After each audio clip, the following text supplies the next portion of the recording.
अस्सलाम वालेकुम दोस्तों, खुश आमदीद कहूँगा आप लोगों को अपने चैनल इजी लैब में। आज की इस वीडियो में बात होगी 24 hour urine for protein test के हवाले से।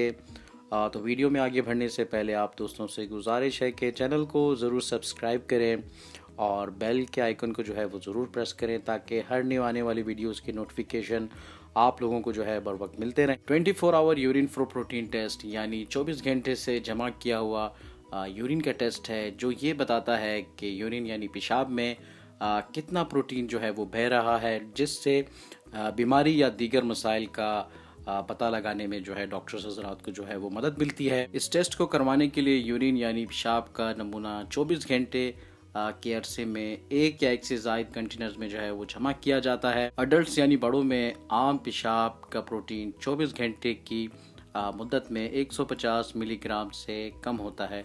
तो दोस्तों ये थी 24 hour urine for protein test के हवाले से एक मुख्तसर सी मालूमात। उम्मीद करता हूँ कि आप लोगों को ज़रूर समझ आई होगी। तो thank you so much for watching. अस्सलाम वालेकुम।